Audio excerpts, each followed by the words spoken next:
What do you think they want? Everything. So I watched Rebel Moon, and it's a boring mishmash of stolen ideas from every sci-fi of the last 40 odd years, repackaging a CGI brown slurry, slo-mo, and exposition dumps. It's incredibly bad, which we'll get into more detail, but let's first take a look at the scant few positives before we get into the very, very many negatives. But before I get into it, let me know what you thought of this one in the comments below. And actually, I lied. There's only one positive, and it's not even really a positive now I think about it, and that is, I like sci-fi, and this had some fairly interesting sci-fi premises and world building, stuck deep in the sea of mediocrity. Yes, all of these are stolen from better movies, and in the hands of someone who has a single creative bone in his body, they could do something better with them. Quentin Tarantino has made an entire career out of taking other people's ideas and adding his own style to that to create something new and interesting. And here, someone with a vision could have taken all these disparate elements from other sci-fi and melded them together in a coherent sci-fi universe. Instead, we have Zack Snyder helming this, and he has a decent eye for something, at least. He's made movies I've enjoyed in the past. Admittedly, they all released when I was in my 20s and I'm now into my 40s, but he has made some decent films. Here, he's taken a collection of things from other properties that are in their own fairly intriguing and put them together in the least interesting way possible.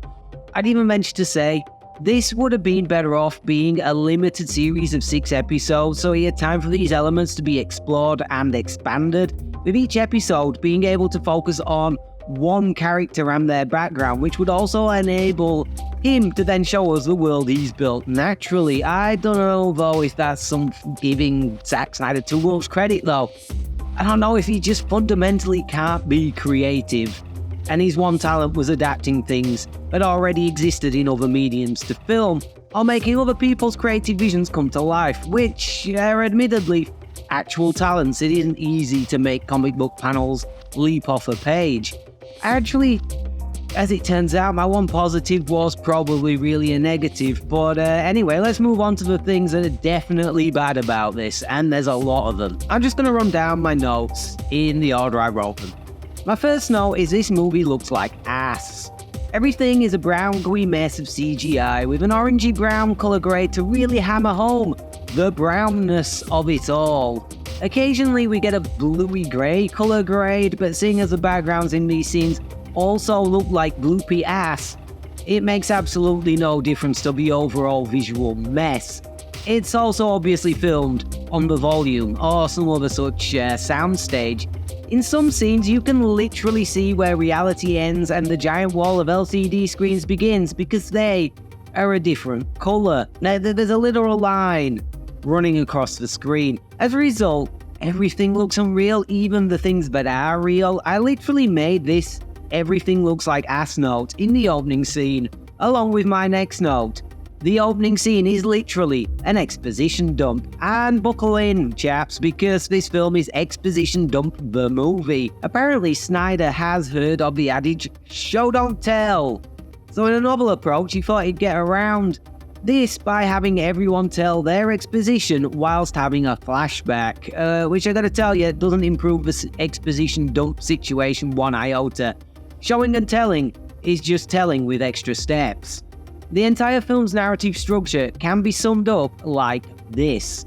Scene 1, universe lore dump. Scene 2, character intro exposition dump. Scene 3, character intro action scene. Scene 4, return to Scene 1 and repeat the prior 3 scenes. This is all made even worse by the fact the dialogue is so bad it could have been written by AI. At one point, an old man gives our protagonist a gun and says, I feared it could be dangerous. No fucking shit, Sherlock. It's an absolute hand cannon of a gun. Of course it's goddamn dangerous. What do you think it was? A water pistol? By about this time, I was maybe 30 minutes into the 134-minute runtime, and I knew exactly what this film's plot was already. So I guess very, very mild spoilers from here on in. Not that this film really has a plot I could spoil even if I wanted to. It's Seven Samurai in space.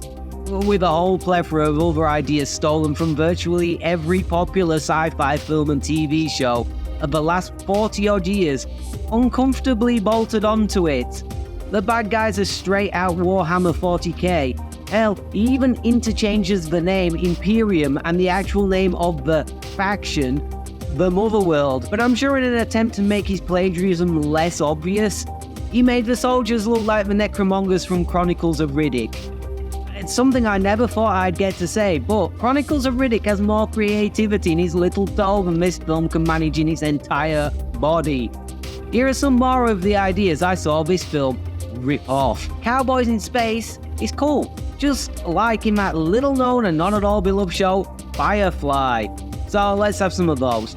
And so are lightsabers, so we of course have to have a character who has not one but two of them. Weird medical treatments that make you semi-immortal are also cool, so best steal those from June. I could just keep going and going. Oh, and I just remembered. Robots that rebel against their masters from Battlestar Galactica is almost certainly making an appearance in Part 2. That's how uncreative this film is. I'm pretty sure I can predict what else it's going to rip off in the future. I'd be amazed if the robots who suddenly turned pacifist in Part 1 didn't come to the good side to help overthrow the bad guys in Part 2. All of these things being put together in a creative and thoughtful way, like I said previously, could be good. Derivative doesn't always mean bad, if you can add your own style to it, but here it's just mushed together with absolutely no creative forethought at all. So what we get is, quite frankly, boring. As a result, as for the characters, well, yeah, they are all totally nondescript and as forgettable as whatever you ate for lunch 3 Tuesdays ago. Except Ed Skrein's villain. And not because he's interesting. Hell no, it's because he looks so out of place in this universe. Entirely composed of brown CGI slurry, with his freshly pressed white shirt suspenders and black trousers. Like he got lost on his way to an SS reenactment and wandered across the set repeatedly. He's the most by-the-numbers evil space Nazi you were ever likely to see.